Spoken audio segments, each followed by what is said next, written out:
Hey everyone, it's Justin. The United States is one of the largest and wealthiest nations in the world. It's the fourth largest by area, third largest by population, and it has the highest gross domestic product, that is, the total value of goods produced and services provided in a year, of any country on Earth. So how did the United States become so populous and so productive? To answer that, we need to look at four factors: natural resources, transportation, communication technology, and free enterprise.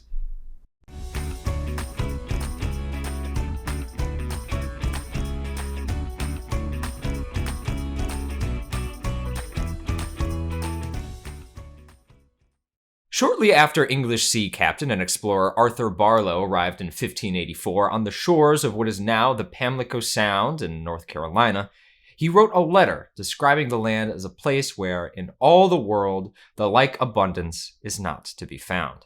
Some of his other writings suggest that he might have been referring just as much to the generosity of the native people he encountered as he was to the flora and fauna he saw. Either way, he was clearly impressed with North America's potential as a place of prosperity, and his opinion has been shared by generations of settlers who came after him. Even before the arrival of Europeans, some indigenous tribes of North America were living in permanent or semi-permanent villages and growing crops such as squash, beans, tobacco, goosefoot, sumpweed, and corn. Some groups had even figured out how to domesticate wolves and turkeys, but you might still be asking yourself, what are goosefoot and sumpweed? Good question. Goosefoot is a weedy, salt-tolerant plant belonging to the amaranth family that was typically dried, cooked, and ground into flour to make bread and thickener for stew. Sumpweed is an herbaceous plant in the sunflower family that was cultivated for its edible seed. Anyway, when European settlers arrived in North America, they exchanged crops, animals, and farming practices with the native peoples. After the United States was established in 1789, the federal government began giving parcels of land to anyone who promised to live on that land for at least 5 years. Most of it was used for farming, which is why in 1790, the first census, or official count of the population, revealed that more than 3/4 of the country lived on farms, putting the young nation on the way toward achieving the ideal Thomas Jefferson expressed when he said, "Agriculture is our wisest pursuit, because in the end it will contribute the most to real wealth, good morals, and happiness." It certainly has contributed to a great deal of real wealth. Today, about 9% of the world's total cropland belongs to the United States, second only to India, and farm exports bring in over $150 billion a year. Approximately half of America's land area is used for raising crops or livestock. Nebraska dedicates a higher percentage of land within its borders to farming than any other U.S. state, 92%, while Texas dedicates the largest overall area to farming, at 126 million acres, about 14% of America's farmland. Forests are one of America's most valuable renewable resources. In addition to providing prodigious amounts of lumber, paper, and the nation's favorite pancake dressing, maple syrup, they also provide material for charcoal, rayon, methanol, and artificial sponges. The U.S. lumber industry began in colonial New England, where timber was used for barrel staves and ships' masts.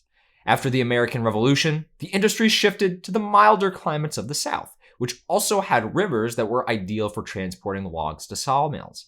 By the 20th century, with much of the eastern forests depleted or converted to farmland, the lumber industry found its home in the West. Today, over half the country's timber is harvested west of the Rockies in California, Oregon, Washington, and Idaho.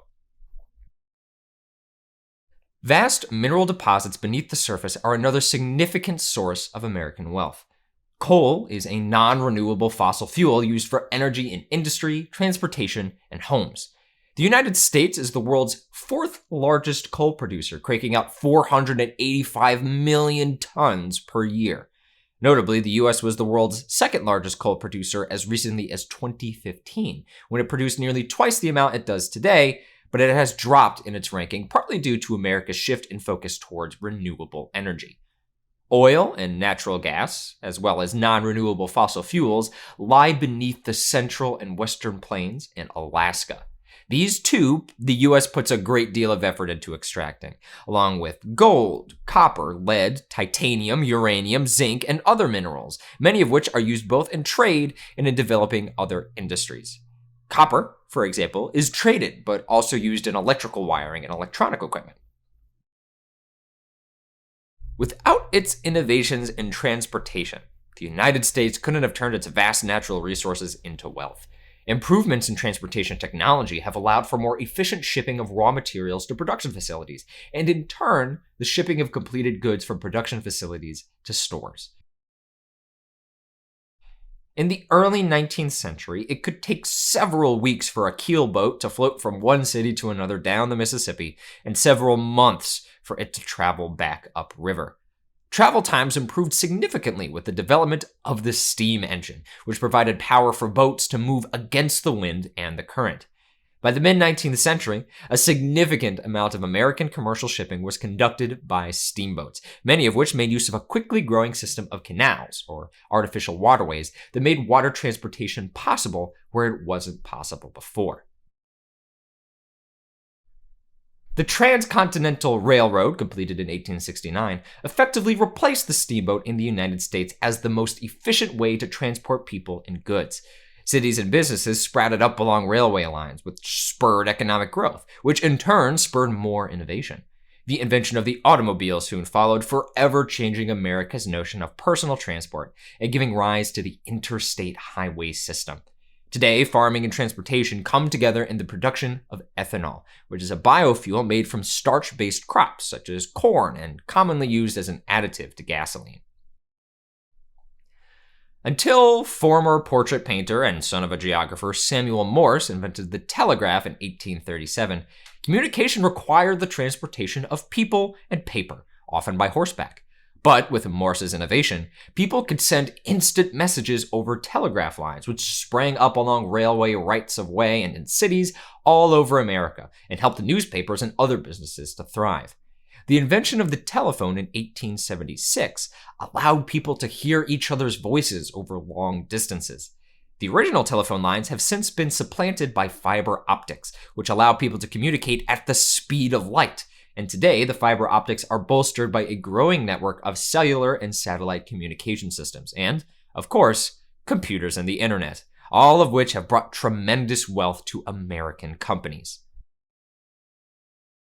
Another factor vital to America's ability to turn its resources into wealth is its political system. Embedded in the nation's founding documents is a belief in the importance of individual equality, opportunity, and freedom.